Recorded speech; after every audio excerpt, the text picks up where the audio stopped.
नमस्कार। आज हम महिला आश्रम 7वां पाठ पढ़ने जा रहे हैं। ये काका कालेलकर इनकी यह पाठ है। पहले हम लेखक का परिचय कर लेते हैं। जन्म काका कालेलकर। इनका जन्म 1885 सातारा महाराष्ट्र में हुआ। मृत्यु 1981 नई दिल्ली में हुई।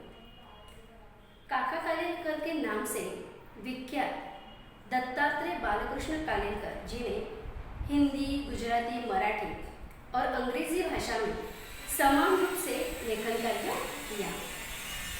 राष्ट्रभाषा के प्रचार को राष्ट्रीय कार्यक्रम मानने वाले काका कालेलकर उच्च कोटि के वैचारिक निबंधकार थे। विभिन्न विषयों की तर्कपूर्ण व्याख्या आपकी लेखन शैली की विशेष गुण है। तो ये जो अन्य विभिन्न विषयों पर उन्होंने जो अपने मत व्यक्त किए हैं, तर्कपूर्ण व्याख्या उन्होंने जो तैयार की है, ये उनकी लेखन शैली की विशेष गुण है।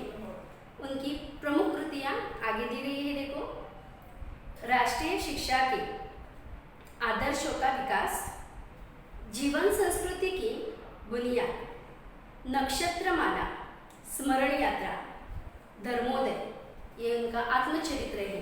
तो ये उनकी द्वारा लिखी गई कुछ प्रमुख कृतियाँ हैं।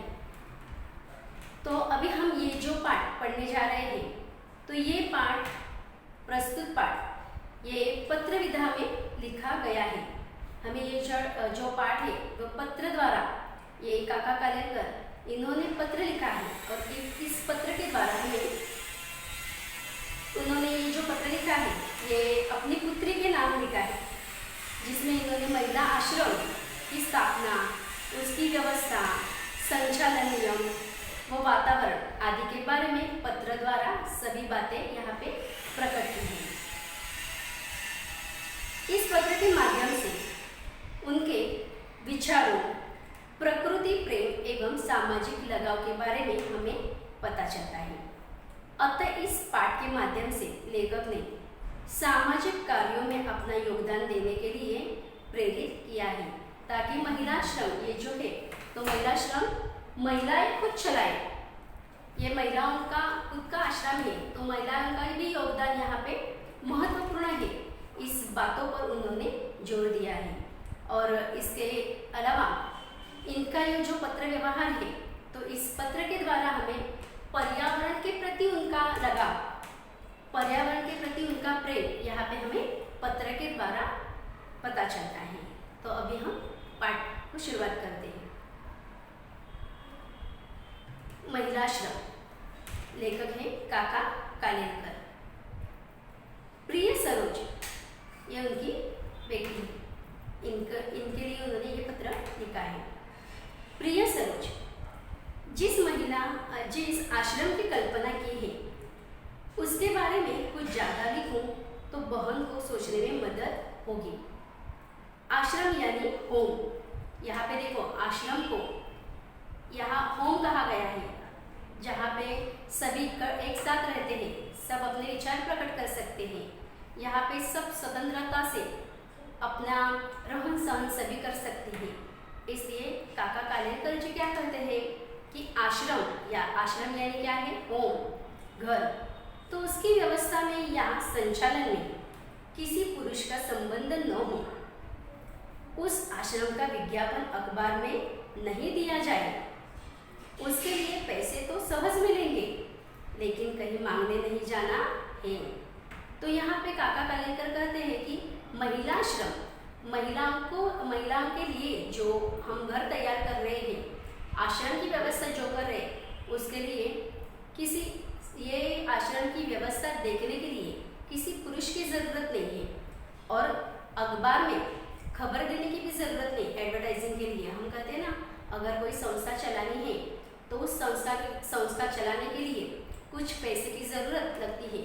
और समाज में ये बहुत से अमीर लोग आगे बढ़ते हैं, आश्रम की व्यवस्था करने के लिए वो खुद कुछ पैसे देते हैं।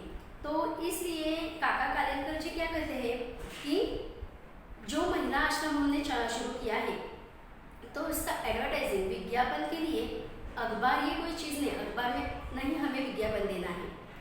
उसके लिए पैसे तो चाहिए, लेकिन मांगने की ज़रूरत नहीं।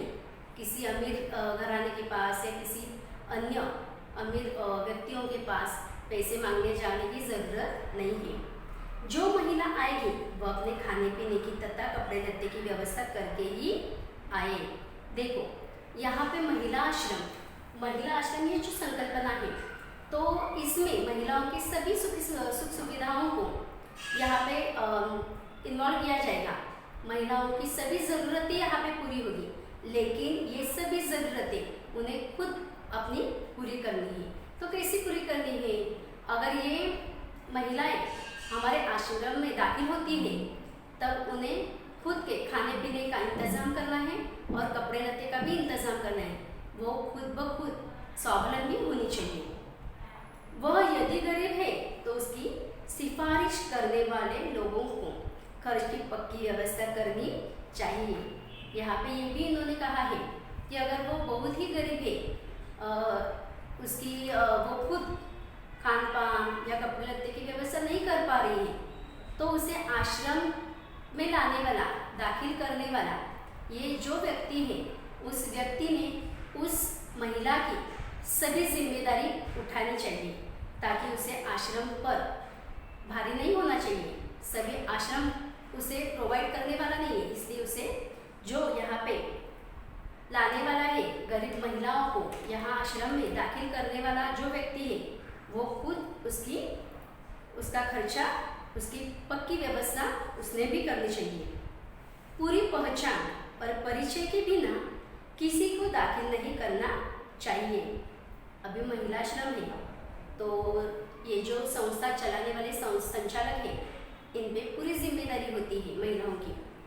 तो उनकी पूरी व्यवस्था करने के लिए ये भी उन्होंने यहाँ पे नोट किया है कि पूरी पहचान अगर उस महिला की है, तो उसी महिलाओं को आश्रम में दाखिल करवा दिया जाए।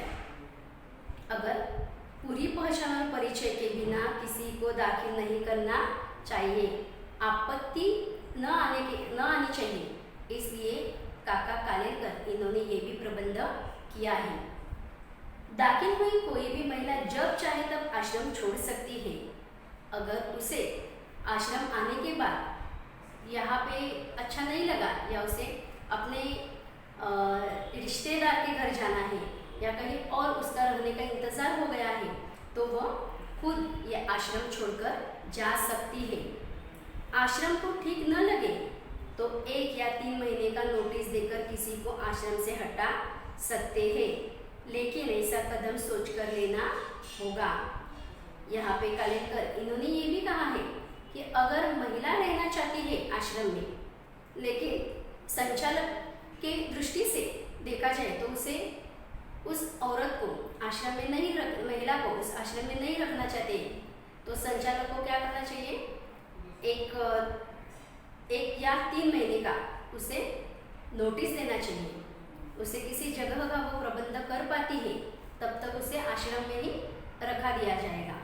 और उसका रहन सहन अच्छा न लगे तो संचालक संस्था ये क्या कर सकती है? उस महिला को नोटिस देकर आश्रम से बाहर कर सकती है। लेकिन ये सब कामकाज सोच समझकर करना चाहिए, क्योंकि महिलाओं की उनकी सुरक्षा की व्यवस्था ये बहुत महत्वपूर्ण मुद्दा है। इसलिए काका कालेकर इन्होंने ये भी कहा है कि अगर आश्रम से उसे निकलवा जा रहा है, तो पूरी सोच समझकर यह प्रबंध, ये निर्णय लेना चाहिए। आश्रम किसी एक धर्म से चिपका नहीं होगा। सभी धर्म आश्रम को मान्य होंगे। अतः सामान्य सदाचार, भक्ति तथा सेवा का ही वातावरण रहेगा। महिला आश्रम है, तो यहाँ पे सिर्फ महिलाओं की सुरक्षा ये महत्वपूर्ण है। कोई धर्म, जात पात यहाँ पे महत्वपूर्ण नहीं है। कोई भी जाति धर्म की महिलाएं यहाँ पे दाखिल होती है, तो उनका सांस्कृतिक, उनके जो विचार है, उनकी जो भक्ति भावना है अपने भगवान के प्रति, ये सभी यहाँ पे मान्य की जाएगी। यहाँ पे सभी धर्मों के धर्म को आश्रम में मान्य किया गया है और उनके सदाचार, भक्ति तथा सेवा का ही वातावरण यहाँ पे रहेगा। शांतिपूर्ण वातावरण महिला आश्रम में रहना चाहिए। इसलिए काका कालेलकर इन्होंने क्या कहा है, सदाचार, भक्ति, सेवा, ये सभी जो वातावरण है ये आश्रम में होना चाहिए। आश्रम में स्वावलंबन हो सके उतना ही रखना चाहिए। सादगी का आग्रह होना चाहिए। आरंभ में पढ़ाई या उद्योग की व्यवस्था भले न हो सके, लेकिन आगे चलकर उपयोगी उद्योग सिखाए जाए। अभी यहाँ पे मैं पहले से आपको कह रही कि आश्रम, महिला आश्रम, महिलाओं को यहाँ पे सुरक्षित रखने की यह जगह है। वो खुद यहाँ पे अपनी मर्जी से आती है और अपनी मर्जी से यहाँ से जाती है। लेकिन यहाँ पे आने के बाद वह स्वावलंबी होना बहुत महत्वपूर्ण है। तो स्वावलंबी, ये महिलाएं स्वावलंबी कब होगी, जब वह पढ़ेगी, खुद का व्यवसाय उद्योग शुरू करेगी, तभी वह स्वावलंबी हो पाएगी। तो इसके लिए यहाँ पे काका कालेलकर कहते हैं कि आरंभ में पढ़ाई उद्योग की व्यवस्था आश्रम में भले न हो सके, यहाँ पे सभी को शिक्षा मिल जाएगी आगे की, ऐसा नहीं कर सकते। आरंभ में उनकी ज़रूरतें, जो महत्वपूर्ण ज़रूरतें हैं वह तो पूरी करनी चाहिए, और आश्रम के पास इतना पैसा तो नहीं होता है। तो इसलिए सभी महिलाओं की पढ़ाई उन्हें शुरू करने के लिए सब फैसिलिटी देने में यहाँ पे आश्रम नहीं दे सकता। इसलिए काका कालेलकर क्या कहते हैं कि पढ़ाई में अगर न हो सके, यहाँ पे उन्हें ज़्यादा पढ़ाई करने की सुविधा उपलब्ध न हो, या उद्योग व्यवसाय उन्हें सिखाने की व्यवस्था न हो, फिर भी आगे चलकर उन्हें उपयोगी उद्योग सिखाए जाए। देखो, अभी तो तत्पर यह नहीं संभव है, लेकिन आगे जाके हमें ये प्रबंध, ये सब व्यवस्था हमें करनी है, ताकि स्त्रियों को स्वावलंबी बनाना है। तो उन्हें उद्योग व्यवसाय जो आवश्यक है, उपयोगी है, तो व्यवहार में उपयोगी ऐसे उद्योग उन्हें सिखाने चाहिए। पढ़ाई भी आसान हो। आश्रम शिक्षा संस्था नहीं होगी, लेकिन कला और कुड़न से मुक्त स्वतंत्र वातावरण जहाँ हो, ऐसा महत्वपूर्ण आश्रय स्थान होगी। देखो, आश्रम में इन्होंने कहा है कि पॉसिबल नहीं है, संभव नहीं है सभी महिलाएं आए, उन्हें शिक्षा प्रदान करें, अच्छे से उन्हें अपने पैर पर खड़े रहने के लिए उन्हें उद्योग व्यवसाय में विलीन करें। ये तो इतनी आसान बात नहीं है, इसे बहुत प्लानिंग करना चाहिए। तो इसके लिए ये तो एकाएक संभव नहीं है, आगे जाकर संभव हो सकता है, हम सब व्यवस्था करेंगे आगे जाके। फिर भी अभी यहाँ पे उन्होंने बताया है कि पढ़ाई आसान हो, आश्रम शिक्षा संस्था नहीं होगी, यहाँ पे सभी पढ़ सके, सभी उपयोगी उद्योग सीख सके, ऐसी यह शिक्षण संस्था नहीं होगी। लेकिन कलह और कुड़न से मुक्त, कलह का मतलब है झगड़ा और कुड़न का मतलब है खींच। यहाँ पे किसी को झगड़ा करने की जरूरत नहीं है, उनके आपस में तंटे बिखेरे नहीं होने चाहिए। तो ये वातावरण, यहाँ का आश्रम का वातावरण कलह और कुड़न से मुक्त स्वतंत्र वातावरण जहाँ हो, ऐसे मानवतापूर्ण आश्रय स्थान होगा। ये उन्होंने कहा है कि हमारी जो महिला आश्रम है, हमने जो तैयार की है, निर्माण की है, तो ये महिला आश्रम एक अच्छा आदर्श आश्रम बनना चाहिए।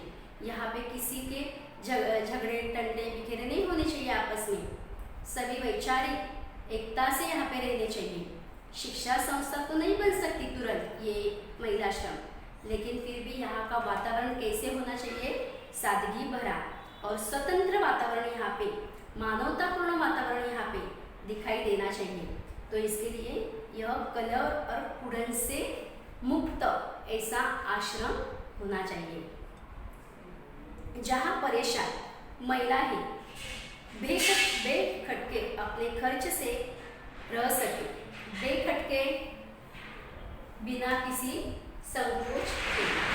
ये महिला आश्रम में आई हुई महिलाएं अपने घर दार रिश्तेदार सभी को छोड़कर आइए, या किसी के रिश्तेदार अपने खुद के कोई रिलेटिव नहीं है तो वो महिला आश्रम में रहने के लिए आती है। तो ये महिलाएं बेखटके अपने खर्च से रह सकती हैं और अपने जीवन का सदुपयोग पवित्र सेवा में कर सके। ये महिलाओं के लिए बनाया गया आश्रम है। तो महिलाएं यहाँ पे रहती है तो वह स्वतंत्रता से वातावरण में इस रह सकती है और अपना जो वक्त है वह अच्छे कामों के लिए उन्होंने पवित्र सेवा में सब बिताना चाहिए। ऐसा आसान आदर्श रखा हो और व्यवस्था पर सीमित का झंझट न हो तो बहन सुंदर तरीके से चला सके, ऐसा एक बड़ा काम होगा। ये महिला आश्रम चलाना बहुत बड़ा काम है, लेकिन सभी ये महिलाओं का क्या होना चाहिए, सहयोग यहाँ पे होना चाहिए। उनके ऊपर ऐसा बोझ नहीं आएगा जिससे कि उन्हें परेशानी हो। ये महिलाएं यहाँ पे रहने के लिए आएगी तो उन्हें क्या करना है, अपने अपने पैर पर खड़ा रहना चाहिए, अपना पूरा खर्चा वह खुद निकालनी चाहिए ताकि यहाँ के संचालक पे कोई भी उनका दबाव ना आ सके।